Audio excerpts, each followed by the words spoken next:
Please like, share, subscribe and click the bell icon for latest updates from Bioratna.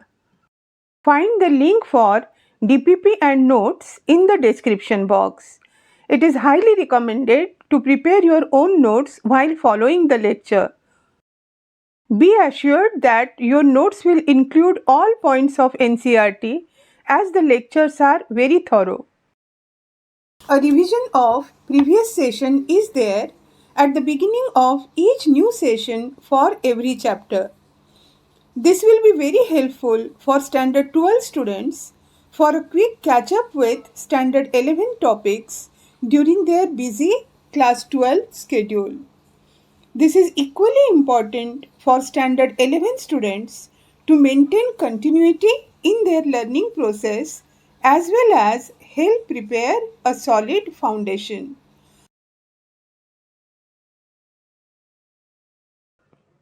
Welcome to Bioratna. Dear students, in our last session we have discussed phylum Porifera. Today we are going to discuss two such phyla, both of which have radial symmetry, both have diploblastic arrangement and both are a coelomate. Also, both of them were previously together kept in the same group, that is Coelenterata. Coelenterata word, this comes from the fact that they have a coelenteron. They have a coelenteron. Coelenteron means gastrovascular cavity. So these organisms were kept together under Coelenterata.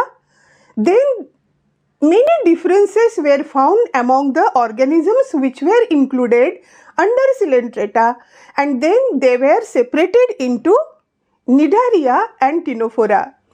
So today we are going to discuss these two phyla, that is Cnidaria and Ctenophora.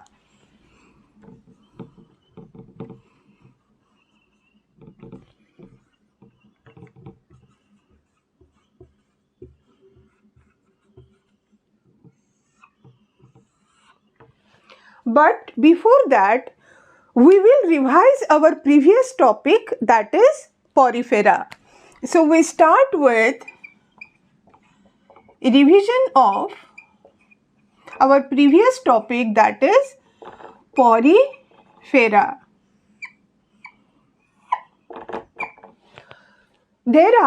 In animal kingdom, there are so many terms. So how to remember these terms? This becomes a problem.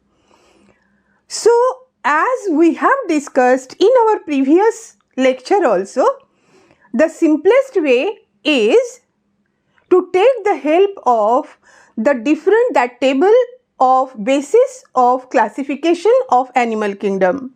तो basis of classification में जो हम different points देखते हैं बच्चों, they are level of organization,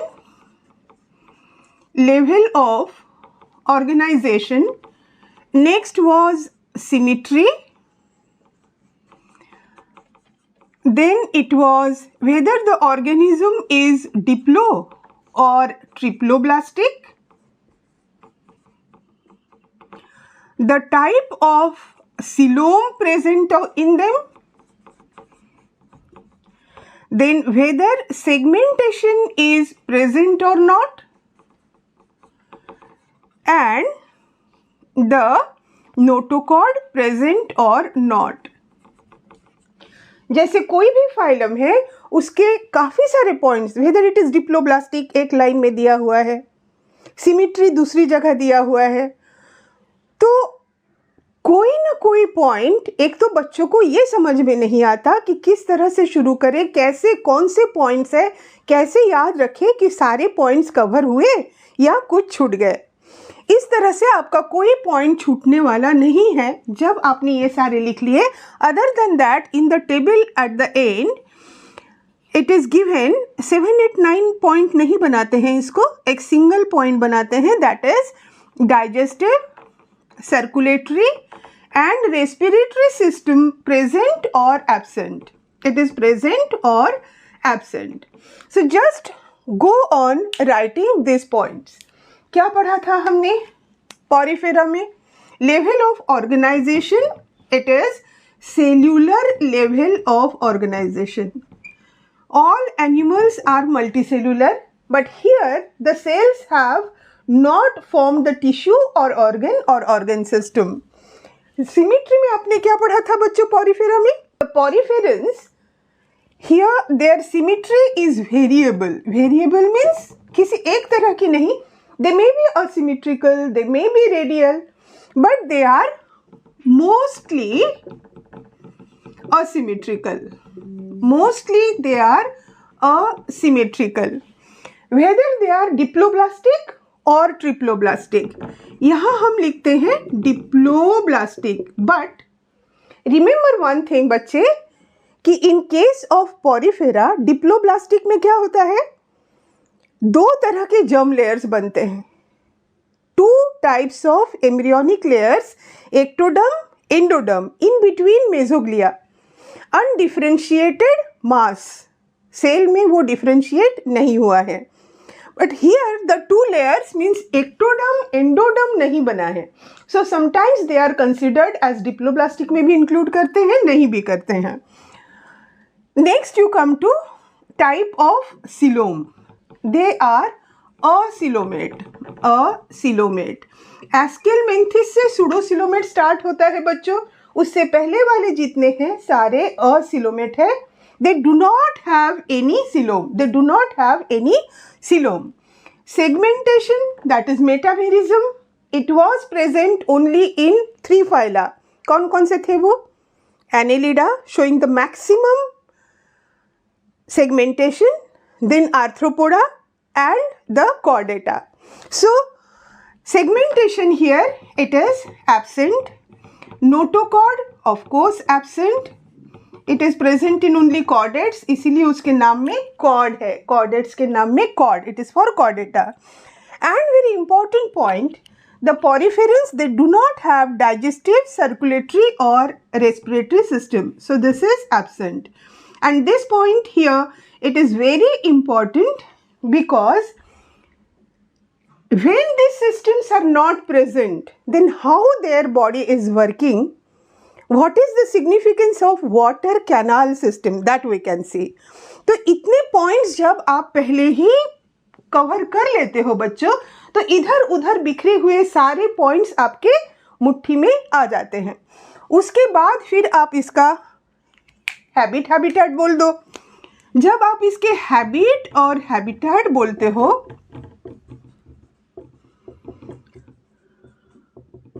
so this porifera they are sessile. ये सारे इसकी हैबिट आपने लिख दी कि सेसाइल है, मूव नहीं करते, सबस्ट्रेटम से अटैच रहते हैं.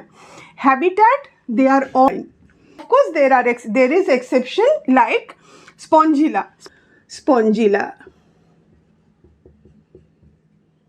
The students for this example, fresh water का example, sponge के example में आप 3 पढ़ते हो. एक पढ़ते हो Scypha, that is Sycon, one is Euspongilla and one is Spongilla.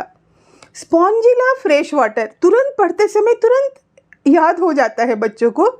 फिर लिखते समय Sycon और Spongilla में बहुत कंफ्यूज हो जाते हैं. ऐसे करो कि जो Euspongilla है उसका छोटा वर्जन, EU हटा के जो स्पॉन्जिला बचा, that one is fresh water. कोई तरीका तो हो आप जिस तरह से याद रख सको कि दिस इज फ्रेश वाटर. और क्या?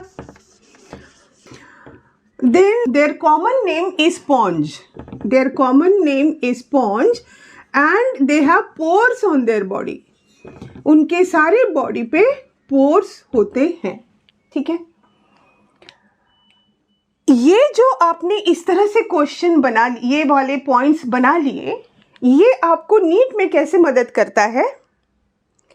Often you will be asked NEET का एक question where 4 options will be given, 4 names of phyla, in front of them उनके कैरेक्टर्स लिखे रहेंगे, सिमिट्री और सिलोम और whether diploblastic, triploblastic, whether marine और नॉट, इस तरह के. फिर आपको पूछा जाता है which has the all correct options or which has the incorrect options.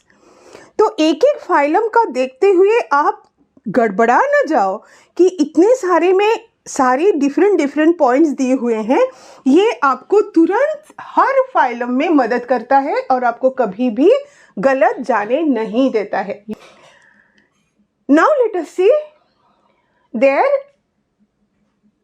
water canal system. Digestive system नहीं है, सर्कुलेटरी नहीं है, रेस्पिरेटरी नहीं है, एक्सक्रीटरी नहीं है, but see what nature has given them. See their body structure. If this is porifera, this is the revision of porifera, and this is the body wall. Then इसके body पे बहुत सारे छेद होते हैं बच्चों। Many pores are there. You have just studied कि they have many pores, और these pores they are called ostia. ये नाम आपको याद हो जाना चाहिए, ostia. These all small pores, they lead into a big cavity, central cavity. This is spongocoel. This is spongocoel. This is spongocoel. Water enters from ostia. It comes into the spongocoel. Then it moves out through this big one. This is the osculum. ये तो पढ़ा आपने, और आपने पढ़ा था कि उसकी बाहर की जो बॉडी वॉल है, बाहर की वॉल जो है, that is made up of the cells which are called pinacocytes. That's why the whole layer is called pinacoderm. Pinacocyte से बना हुआ पिनाकोडर्म. फाइन. अंदर की ओर की कवरिंग क्या है?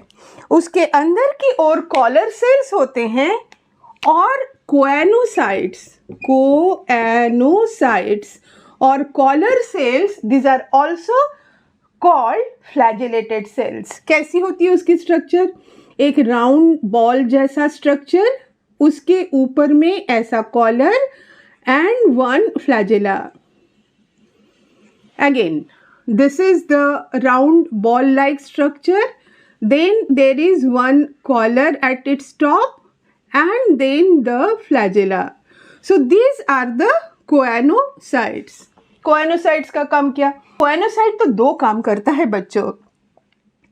पहले देखिए वाटर कैसे एंटर करता है. And here there is one more cell ना, और एक तरह का सेल. इसे आप कैसे भूल जाओगे? एक ये जो रेडियल कैनाल के लाइन करते हुए, दिस इज पोरोसाइट, जिसके बीच में से ये पोर है. This is porocyte. डन. पानी यहाँ से अंदर आया, यहाँ से बाहर गया. जाते हुए the food particles which are there in the water current, उसे ये जो कोएनोसाइट्स है वो अपने अंदर ले लेते हैं. This porifera we see that it is the most primitive. जितने हमारे एनिमल किंगडम के हैं, सबसे प्रिमिटिव यही है. तो ऐसे याद रखना कि जैसे अमीबा डाइजेशन करता है सेल के अंदर, relating to digestion in amoeba is easy for you because you have studied it in class 10th. तो ये भी उसी तरह से सेल के अंदर हम लोग क्या करते हैं, खाने के ऊपर एंजाइम्स रिलीज करते हैं ना, ये खाने को अंदर ले लेता है और डाइजेस्ट करता है. So the choanocytes they take in the food particle and digest it internally. That's why we say that digestion is what? Extracellular और इंट्रासेल्युलर. सेल के अंदर है, सो डाइजेशन इज इंट्रासेल्युलर. हो गया. फिर वेस्ट मैटर बाहर निकाल दिया अमीबा की तरह, और फिर that waste matter moves out through the osculum. फिर सर्कुलेटरी सिस्टम नहीं है. ऑक्सीजन कार्बन डाइऑक्साइड का एक्सचेंज कैसा होगा? The water which is entering, it is full of oxygen. Oxygen ले लिया, कार्बन डाइऑक्साइड छोड़ दिया, वो निकल गया. वेस्ट निकल गया. So this is compensating for digestion, respiration, circulation, excretion, सबके लिए वाटर कैनाल सिस्टम काम कर रहा है. और तो कुछ नहीं है. ये यहाँ नीचे वाली जो जगह है, दिस इज द सबस्ट्रेटम. ये उसके बॉडी का पार्ट नहीं है, यहाँ पे वो अपने आप को इस तरह से पकड़े हुए है. ठीक, डाइजेशन हो गया. अब एक और चीज है बच्चे, ये जो सेंटर में ये जो चीज है ना, पिनाकोसाइट और कोएनोसाइट के बीच में, this is called mesohyl. There are present the endoskeleton. Endoskeleton में क्या क्या पढ़ा था? एंडोस्केलेटन का मतलब याद है ना? एंडोस्केलेटन हमने आपको कैसे समझाया था? जैसे this nails of ours, hard structure body के बाहर है, तो nail is our exoskeleton, but bone which is inside the body, so bone is our endoskeleton. इसका जो स्केलेटन है endoskeleton, this is of two types. One is spicule and another is spongine fiber. Spongine fiber, it is made up of protein. ये protein का बना हुआ है. और ये स्पाइक्यूल्स, ये कैल्शियम कार्बोनेट के भी हो सकते हैं, तो ये कैल्शियम के भी हो सकते हैं, या ये सिलिका के भी बने हो सकते हैं. That's why they are very piercing, needle like. Fine, तो यहाँ पे बना देते हैं. ये नीडल शेप ऐसे स्ट्रेट भी हो सकता है अनब्रांच्ड, या फिर ये ऐसे ब्रांच भी हो सकता है. अब सिर्फ बचा है इसका reproduction. These are hermaphrodite. Hermaphrodite ना, रिप्रोडक्शन में क्या पढ़ना है? देखो, रिप्रोडक्शन में हम पढ़ते हैं कि they are, this organisms, they are hermaphrodite. Hermaphrodite, hermaphrodite means the same organism produces male and female gamete, तो हर्माफ्रोडाइट कहते हैं. इसका फर्टिलाइजेशन कैसा है? एक्सटर्नल की इंटरनल. इसकी डेवलपमेंट कैसी है? डायरेक्ट या indirect? Fertilisation is internal. Fertilisation is internal and development is indirect. Indirect means there is a larval stage which is different from the adult morphologically. उसकी morphology adult से different होती है, then it is called indirect. और आपने इसके examples पढ़े थे 3. कौन से examples पढ़े थे? One is साइकॉन. साइकॉन को ही कहते हैं स्काइफा. This is marine. Then Euspongilla. Euspongilla, it is also marine. And the Spongilla. The Spongilla, it is fresh water. It is fresh water. ठीक, हो गई पॉरीफेरा की रिवीजन. बढ़े हम निडारिया और टिनोफोरा की ओर. Now we start with our study of Cnidaria. Same process लगाते हुए बच्चों, बेसिस ऑफ क्लासिफिकेशन वाले सारे पॉइंट्स हम ले लेते हैं. Like what is its level of organization, what is its symmetry, whether it is diploblastic और it is triploblastic, whether it is coelomate or acoelomate, segmentation is present or not, and notochord present or not, and the digestive, circulatory and respiratory system इसमें है या नहीं है.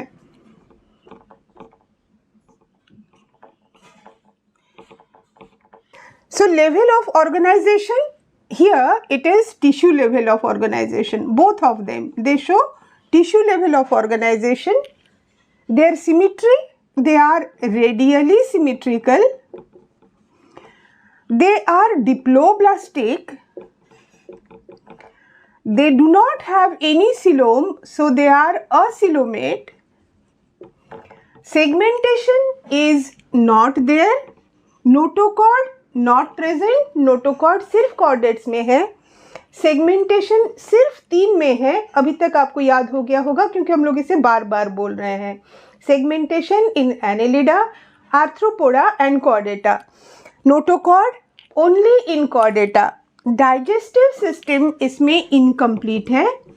Digestive system incomplete का मतलब हम लोगों ने देखा था when there is only a single opening which acts as mouth as well as anus, then it is called incomplete. Circulatory system इसमें नहीं है, रेस्पिरेटरी सिस्टम भी इसमें नहीं है। इतने पॉइंट आप शुरू में ही कवर कर लेते हो दिमाग में कि they have tissue level of organisation, they are radially symmetrical, they are diploblastic, they are acoelomate. इससे क्या होता है, ये सारे पॉइंट्स आपके टेक्स्ट में जो इधर उधर बिखरे पड़े हुए हैं, तो वो जो बिखर से जाते हैं वो सारे आप शुरू में ही असेंबल कर लेते हो। अलग अलग लाइन में जो है ये सारे आपके पास एक साथ आ जाते हैं और गड़बड़ाते नहीं हैं। Next we see their habit and habitat. तो फिर आप तुरंत सोचते हो उसकी हैबिट क्या है और उसकी हैबिटेट क्या है। हैबिट्स में हम ढेर सारी चीज़ें लिख सकते हैं। यहाँ हम हैबिट्स में लिखते हैं कि इट मे बी सेसाइल और it may be free swimming. ये फ्री स्विमिंग भी हो सकता है, ये सेसाइल भी हो सकता है। सेसाइल का अगर आप एग्जाम्पल लेते हो तो आप हाइड्रा कह सकते हो। वैसे हाइड्रा ज़्यादातर सेसाइल ही रहता है, attach to substratum, but sometimes it shows movement. ऐसे ग्लाइड कर करके भी हाइड्रा जा सकता है या वो समरसॉल्ट करके भी जाता है। ऐसे सीधा खड़ा है, फिर ऐसे हो गया, top comes to bottom, body की कर्व है ऐसे, तो उसे इतनी सी डिस्टेंस मिल जाती है, फिर सीधे हो गया, फिर मुड़ गया। This type somersault movement also it shows but rarely. So you say hydra is sessile. Free swimming में आप ले सकते हो जेली फिश का एग्जाम्पल। जब हम अभी उसकी 2 तरह की बॉडी फॉर्म देखेंगे, medusa and polyp, then it will be more clear to you कि कैसे मेड्यूसा फ्री स्विमिंग होता है और पॉलिप सेसाइल होता है। इट्स हैबिटेट, हैबिटेट में दिस इज मोस्टली मराइन। ये मराइन होते हैं but fresh water also found. Fresh water also, fresh water वाला एग्जाम्पल है आपका फिर वही हाइड्रा। ठीक, अब एक बात ये देखिए कि ये जो निडारिया है, हम निडारिया पढ़ रहे हैं, निडारिया का नाम तो बड़ा आना चाहिए यहाँ।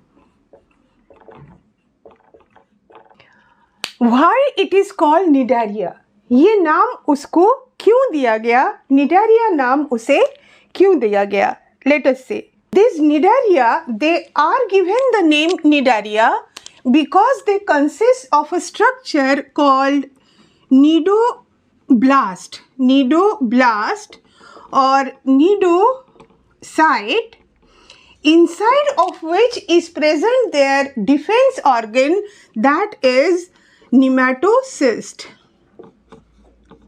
कैसे ये काम करता है निमेटोसिस्ट, किस तरह से वो प्रे को कैच करता है? It is not just a organ to catch the prey, ये इसके 3 काम में आ रहा है। एक है उसका catching the prey, catching the prey. Second is its own defense and third is anchorage. किसी चीज को पकड़ने के लिए भी ये काम में आता है। How it works? What is its structure? Let us see. This is the nidoblast with its nematocyst in inactive condition, जब ये काम नहीं कर रहा है, जब उसके आसपास कोई प्रे नहीं है। So this is the nidoblast, ये है nidoblast, इसके अंदर में प्रेजेंट है ये, this is the nematocyst, this is filled with poison। ठीक, एंड हाउ दैट पॉइजन, उसको स्टिंग करने के लिए क्या स्ट्रक्चर है वो देखें हम। उससे पहले देखते हैं इनएक्टिव कंडीशन में this is covered with a lead called operculum. ये बंद है, ऑपरक्यूलम से, ढक्कन से वो बंद है। On one side is present a structure called निडोसिल. इसके बगैर ये एक्टिव नहीं बन सकता है. निडोसिल की मदद से ही पूरा काम स्टार्ट होने वाला है.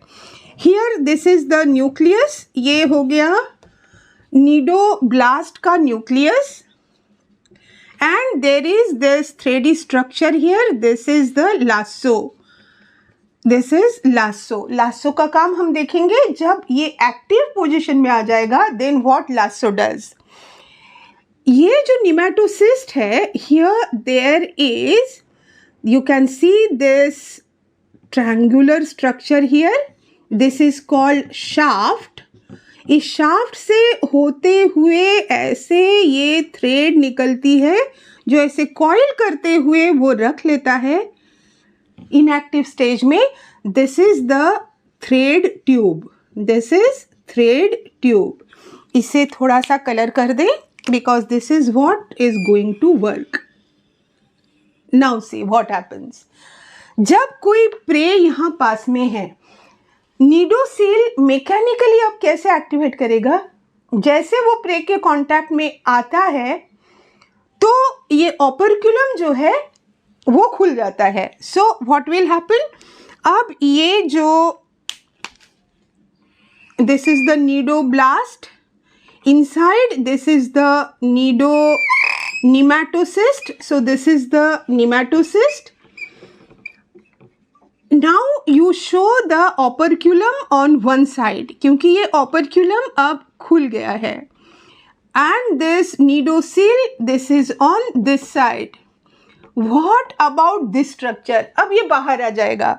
So you will show this structure coming out from here and then it's this thread-like structure. It comes out और ये जो प्रे है इसके अंदर अपने पॉइजन को इस तरह से इंजेक्ट कर देता है. ठीक है. सी अगेन, यहाँ पे ये न्यूक्लियस जैसे है वैसा ही है. यहाँ पे ये जो लासो है, what is the function of lasso also we will see, but let us see कि this cnidocil it gets mechanically activated. So this operculum it which was acting as a cover वो खुल जाता है. This shaft it now comes out, बाहर निकल आता है. And this lasso and there are other structures also. ये क्या काम करते हैं? ये पूरी तरह से बाहर नहीं निकल जाए स्ट्रक्चर उसका, इसलिए उसको होल्ड बैक करने के लिए, निमेटोसिस्ट को होल्ड करके रखने के लिए निडोब्लास्ट के अंदर this lasso and this threads they work together. This is the active stage. This is the active nidoblast or active nematocyst. This is how the cnidarians they catch their prey. इसके बाद हम इसका body form देख लेते हैं. Their body form may be polyp or their body form may be medusa. कैसे होती है पॉलिप और कैसे होती है मेड्यूसा? आपने हाइड्रा पढ़ा है. हाइड्रा पढ़ा है मतलब आप पॉलिप जानते हो. पॉलिप का स्ट्रक्चर कैसा है? If this is the polyp, यहाँ सबस्ट्रेटम से अटैच है, और this is its body wall. यहाँ से होते हुए फिर ये हो गए उसकी टेंटाकल्स. ठीक है. और यहाँ थोड़ा सा ट्रायंगुलर स्ट्रक्चर दिखाना होगा. This is hypostome. ये वाला पार्ट जो है दिस इज हाइपोस्टोम. हाइपोस्टोम के ऊपर में जो है, हाइपोस्टोम के ऊपर जो है दिस इज द माउथ और ये है उसके tentacles. Tentacles. See again, this is its body. ये यहाँ पे एक थोड़ा सा ऐसे ट्रायंगुलर स्ट्रक्चर उसने ऊपर में बनाया. This is hypostome. Hypo means below, stome means mouth. Mouth के नीचे वाला स्ट्रक्चर, उसकी फिर जो ओपनिंग है that is mouth. From there this tentacles they have come out और this is their cavity which is called gastrovascular cavity. This is gastrovascular cavity. Polyps are sessile, polyps जो होते हैं वो सेसाइल होते हैं। Now let us see what is medusa. When you invert the polyp, उल्टा कर देते हो और उसका माउथ आप डाउनवर्ड्स कर दीजिए, you will get a umbrella like structure called Medusa. देखिए कैसे, तो ये माउथ ओपनिंग उसके नीचे की ओर आ गई एंड द गैस्ट्रोवेस्कुलर कैविटी ऊपर की ओर चली गई, जस्ट इसका अपोजिट, ठीक है। एंड देन दिस टेंटाकल्स वगैरह शो करते हुए आप इसका बॉडी स्ट्रक्चर बना देते हो। This is the Medusa. So this is the mouth, this is mouth, these are the tentacles and this is gastrovascular cavity.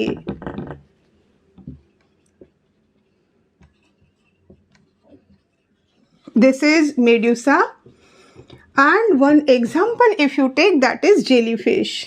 Jellyfish also called Aurelia. Aurelia, nice name. Jellyfish also called Aurelia. So here you have studied two very important things. One is the nidoblast and its working, and another is its two body forms, that is polyp and medusa. यहाँ आपने देखा कि when in inactive condition, this nidoblast, inside it there is this nematocyst. In the nematocyst there is this shaft and thread kept in a inactive position. The thread is kept in a coiled position. When this nidocyl gets mechanically activated, then this operculum, it comes on one side and this whole structure, shaft and the thread tube comes out and it stings the prey. This is how it works, and this is also very important, that is the polyp and medusa form. Polyp form when you relate to hydra, तो immediately polyp आपको समझ में आ जाता है, उसको आप उल्टा कर देते हो, mouth downwards, the gastrovascular cavity upwards, और फिर उसकी बॉडी बना देते हो। It forms a umbrella shaped structure and this is the Medusa which is free swimming. Example, this is jellyfish और ऑरेलिया। तो ये जो उसका माउथ है, माउथ से होते हुए the water current which comes inside, उसमें सारे फूड होते हैं।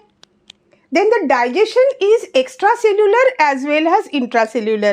Intracellular आपने पॉरीफेरा में अच्छे से पढ़ लिया, आपने रिलेट किया था पॉरीफेरा को अमीबा के साथ कि most primitive animal phylum Porifera shows the type of digestion as in amoeba, that is intracellular. उसने खाने को अपने अंदर लिया और डाइजेस्ट किया, वेस्ट मैटर को निकाल दिया।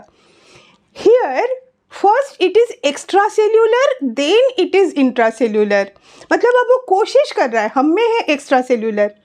खाना जो हमारा है, it is passing through the cavity, one tube in the cavity, उस ट्यूब की कैविटी में होता है खाना, एलिमेंट्री कैनाल की कैविटी में, and the wall of alimentary canal और any other gland associated with it, it secretes the juice on the food, वहाँ वो डाइजेस्ट होता है। हम सिर्फ उस डाइजेस्टेड जूस को एब्जॉर्ब कर लेते हैं। नाउ यू सी कि निडारियंस वो एक स्टेप लेने की कोशिश कर रहे हैं कि चलो हम एक्स्ट्रा सेल्यूलर बने, उतना सेल के अंदर पूरे खाने को लेके डाइजेस्ट नहीं करें, लेकिन उसमें पूरी तरह से कामयाब नहीं हुए हैं। व्हाट फर्स्ट दे डू, इनका जो डाइजेशन है, डाइजेशन यहीं कर दिखा देते हैं क्योंकि ज़्यादा पॉइंट्स इसमें नहीं है बच्चे। तो this digestion is first, it is extra cellular. क्या करते हैं ये, इस बॉडी कैविटी में जो खाना आया है वाटर के साथ, उसके ऊपर जूस छोड़ते हैं। So it is half digested, then this half digested food को फिर वो इंट्रासेल्युलरली डाइजेस्ट करता है, then intracellular. This is its type of digestion.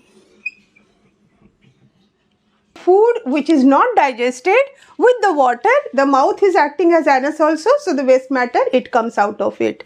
That's why it is called gastro, means यही कैविटी है जो एलिमेंट्री कैनाल की तरह भी काम कर रही है। It is acting like a alimentary canal as well as vascular, मतलब इसी पानी में ऑक्सीजन और कार्बन, ऑक्सीजन है, ऑक्सीजन को वो ले लेता है, कार्बन डाइऑक्साइड को वो रिलीज कर देता है। That's it. Now let us see about one interesting type of cnidarians, that is corals. Coral को हम लोग कितनी तरह से यूज करते हैं. कोरल्स देखने में लगेगा कि नॉन लिविंग है. दे आर सेसाइल, वो पॉलिप्स है, ढेर सारे पॉलिप्स. ये जो आपने पॉलिप फॉर्म देखा ना, तो एक पॉलिप के बॉडी के ऊपर दूसरी पॉलिप बन गई, उसके ऊपर दूसरी बन गई, इस तरह से पॉलिप्स बनते जाते हैं. Then there is a hard covering of calcium carbonate on their body. और ये कितने किलोमीटर लंबे हो सकते हैं. They can be thousands of kilometers long. Coral reefs बना देते हैं जहाँ पे कितने तरह के ऑर्गेनिजम्स के रहने की जगह भी बन जाती है. So these corals, they have the covering of calcium carbonate on their body. So this is about coral. Now we will see about their reproduction. Reproduction एक तो asexually हो सकता है, जैसे आपने हाइड्रा में पहले ही पढ़ा है बच्चों. Hydra reproducing bye means of bird. Hydra के बॉडी में एक बर्ड बन गया, बर्ड ने फिर थोड़ा सा स्ट्रक्चर बना लिया, then the bud detaches from the parent body and then it becomes a new hydra. What is interesting is metagenesis. What is metagenesis? Let us see metagenesis where, मतलब जैसे कुछ निडारियंस है जो पॉलिप है, मतलब उनकी बॉडी सिर्फ polyp है, जैसे हाइड्रा. जैसे कुछ निडारियंस है जो सिर्फ मेड्यूसा है, जैसे jellyfish. But there are some cnidarians जो इस तरह से रिप्रोड्यूस करते हैं कि इन देयर लाइफ साइकिल एक पॉलिप फॉर्म भी आती है और एक मेड्यूसा फॉर्म भी आती है, जैसे Obelia. What is this type of reproduction? Let us see which is called metagenesis. What is metagenesis? Metagenesis. You know that the cnidarians, they have one polyp form and they have one medusa form. There are many organisms which are whole and soul polyps or they are whole and soul medusa. But in case of some organisms, for example, Obelia, what happens is that this polyp, it reproduces asexually. It reproduces asexually to form the medusa. And this medusa, it reproduces sexually to form the polyp.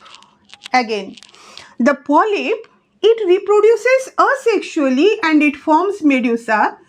Then this medusa, it bears the male and female gamete. Hermaphrodite की तरह ही काम करता है, but it cannot self-fertilize its gametes. So these get fertilized and then they form the polyp. So this is alternation of generation. This kind of alternation of generation between polyp and medusa, it is called metagenesis. इतना ही तो है बच्चों, और कुछ नहीं है. आपकी Cnidaria में इतना ही है.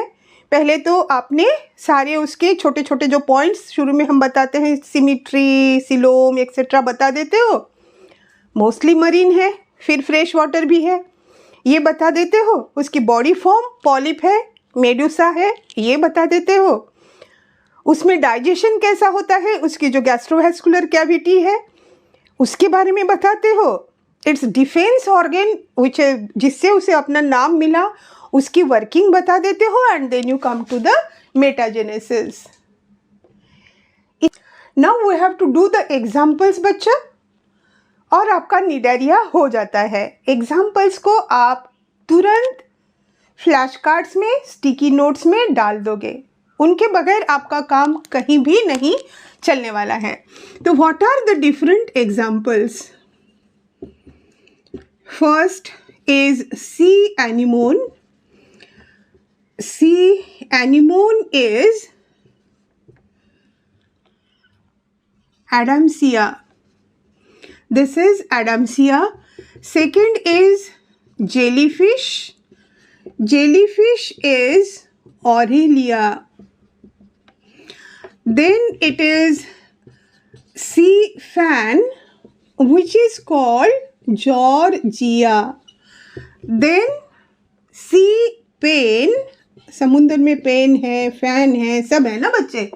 Pen, this is pinnatula, pinnatula. Then it is brain coral, this is called meandrina, फिर आपका हाइड्रा तो है ही है, हाइड्रा आप जानते ही हो. और यहाँ क्या पढ़ा था ऑल्टरनेशन ऑफ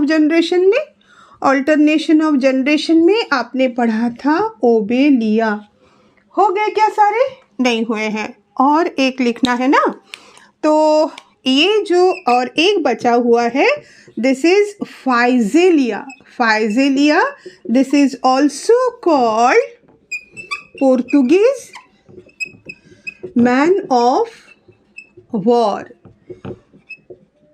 बहुत सारे अपने डिफेंस वाले सिस्टम लेके चल रहा है. फाइजेलिया the Portuguese man of war. फिर एक बार देख लो. वन इज सी एनिमोन का स्ट्रक्चर है आपके एनसीईआरटी में बना हुआ ना.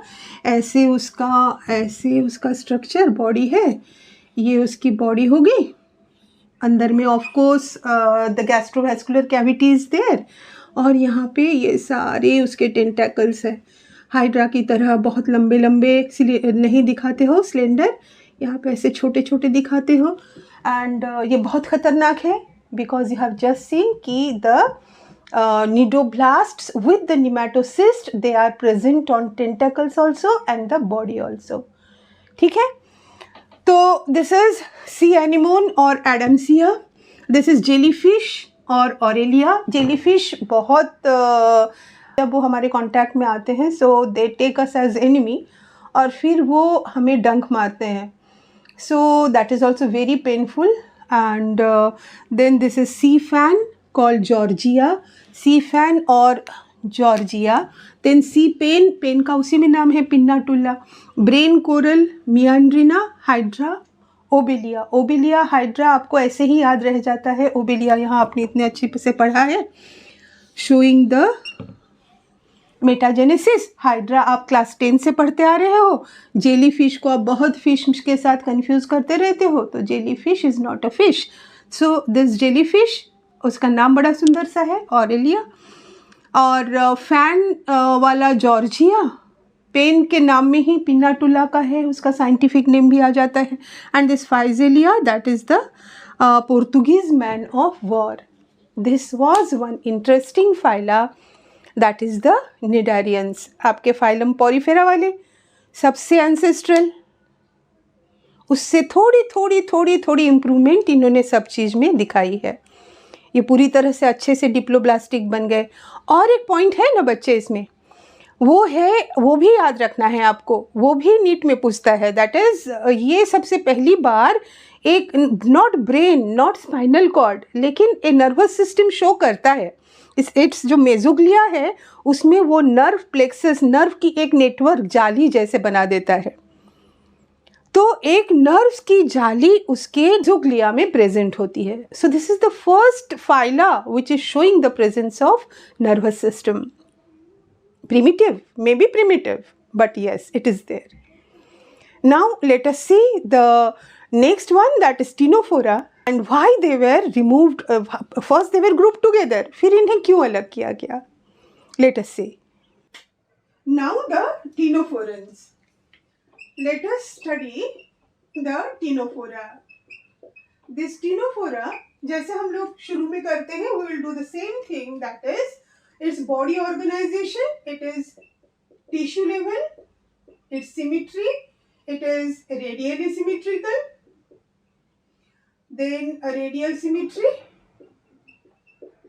then it is diploblastic, it is acoelomate. इतने पॉइंट्स हमने उठा लिए हमारे बेसिस ऑफ क्लासिफिकेशन में से. Then we see that these are exclusively marine. बच्चे, these Ctenophora, they are also called sea walnuts. They are also called sea walnuts, और कोम jellies, क्या मतलब है इस नाम का? They are exclusively marine, they are exclusively marine. That's why the word sea. Their shape is like walnuts. That's why walnut. Sea walnuts. Why comb? On their body, the cilia are arranged in such a way it looks like comb. They actually have 8 rows of comb plates. ऐसे लगेगा उनके body में 8 कंघियां ऐसे रखी हुई है. That's why this word comb. This is the row of cilia. Cilia इस तरह से अरेंज है कि वो comb जैसा लगता है. That's why comb. And this is their body. It is jelly-like. It is a bit transparent. That's why this terms. This is sea walnut or comb jellies.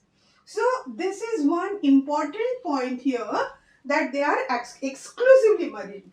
They have tissue level of organization. They are radially symmetrical. They are diploblastic. They are oscillomate, and they are exclusively marine. Fine. Let us see their general body plan. General body plan अगर आप देखते हो Ctenophora का, तो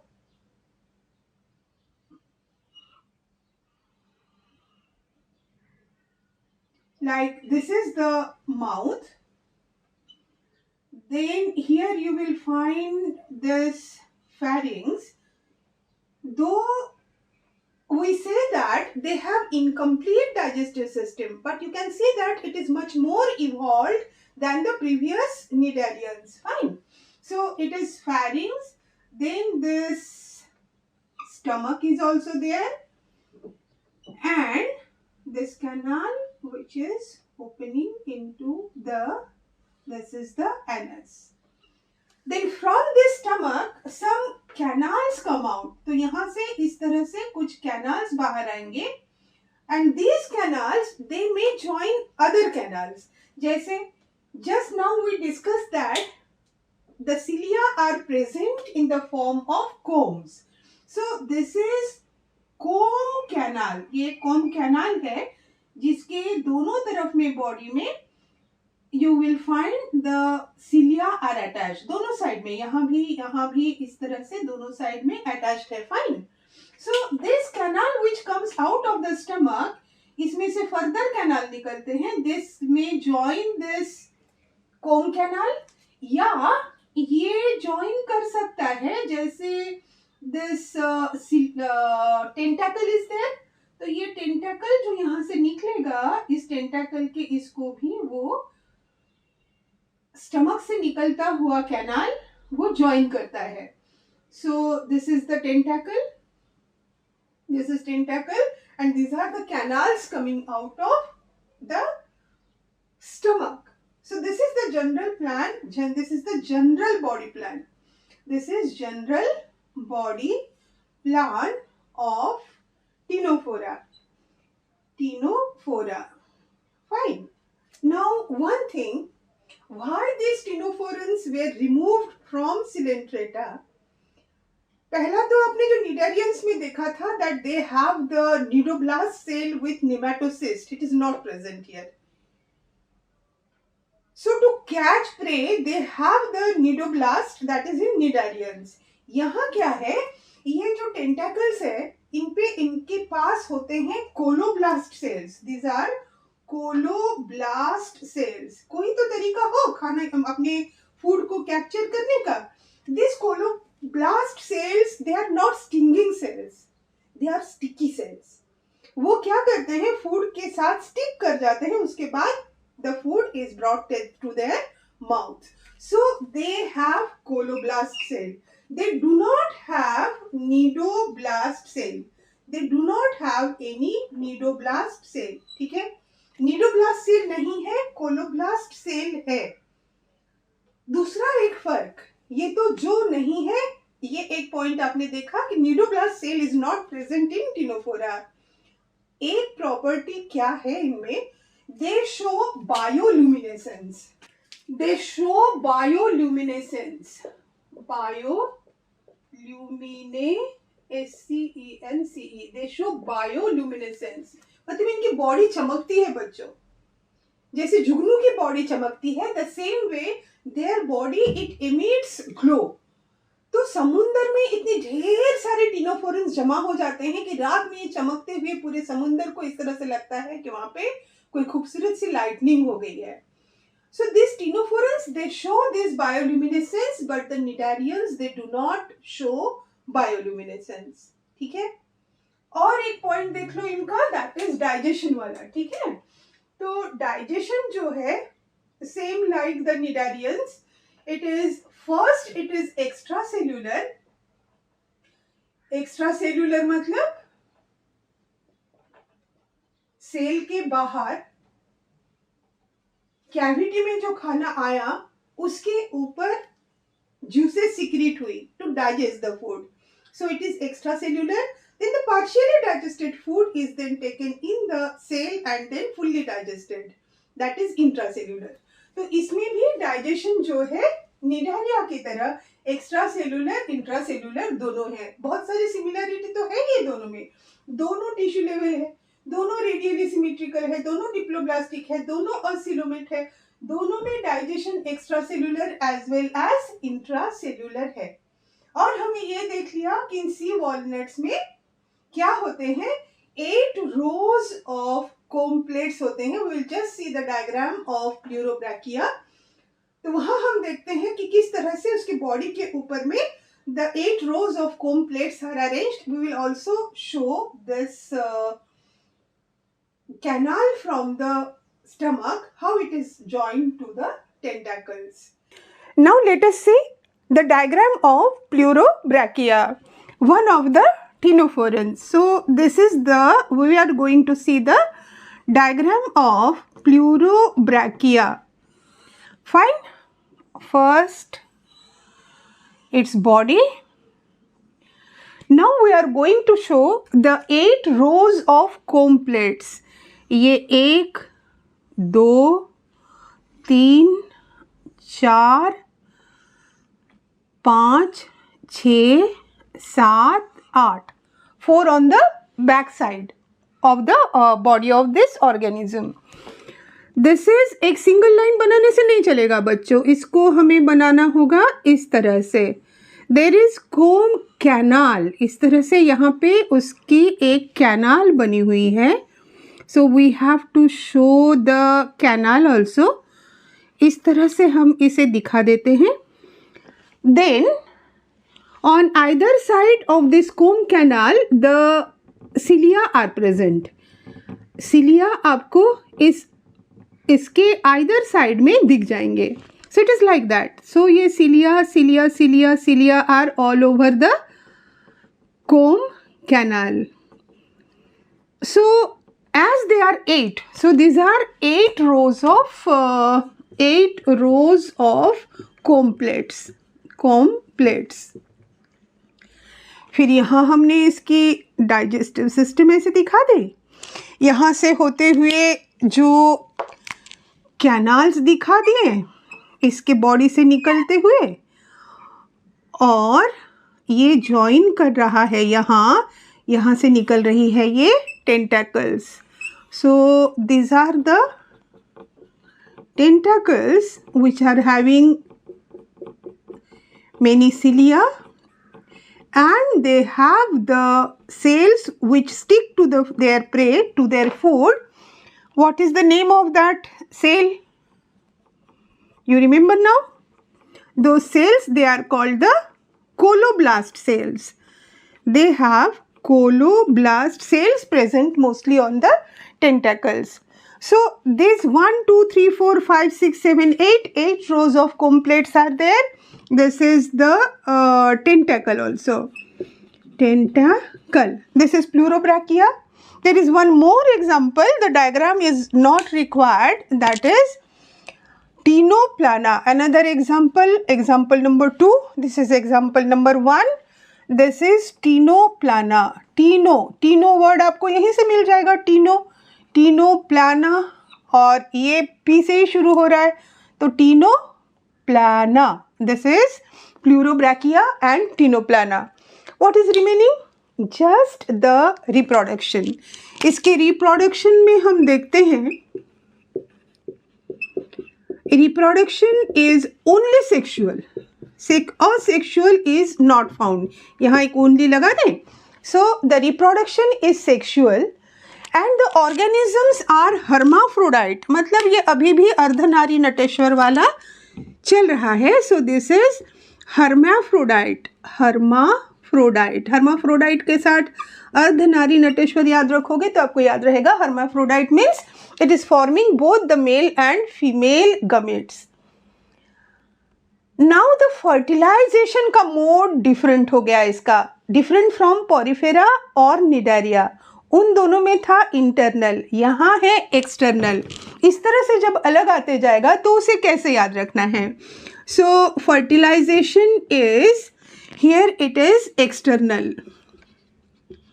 देखो बच्चों, ये जो नॉन कॉर्डेट्स है, इन नॉन कॉर्डेट्स में से 3 ऐसे हैं जो एक्सक्लूसिवली मरीन है.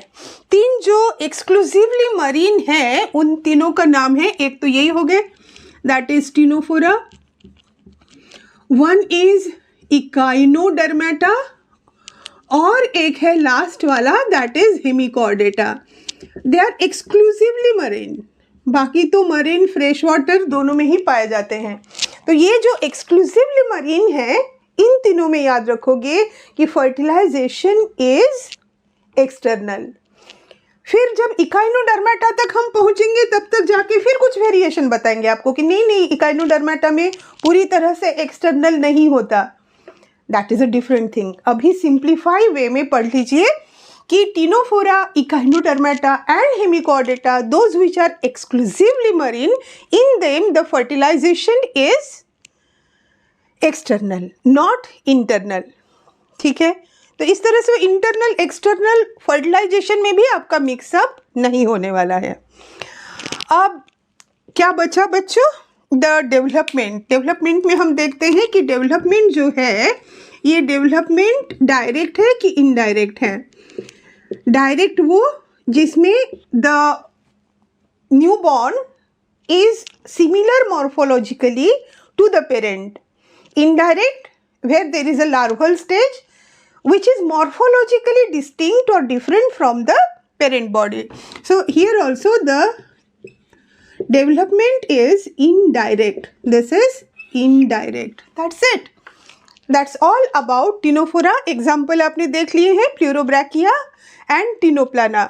That is about these 2 interesting phyla, Cnidaria and Ctenophora, जिनकी जर्नी हम ही ने एक साथ ग्रुप करके शुरू की थी as coelenterata. Then we found many differences. एक में न्यूडोब्लास्ट है, एक में नहीं है, एक में बायोल्यूमिनेसेंस है, एक में नहीं है. Then we separated this. One is cnidaria also called coelenterata, पहला वाला नाम भी स्टिक कर रहा है, and the other is ctenophora. In our next session we will deal with 2 helminths, 2 worms, that is Platyhelminthes and Aschelminthes. Hopefully you have liked the video. Then please like, subscribe and hit the bell icon to get all latest updates.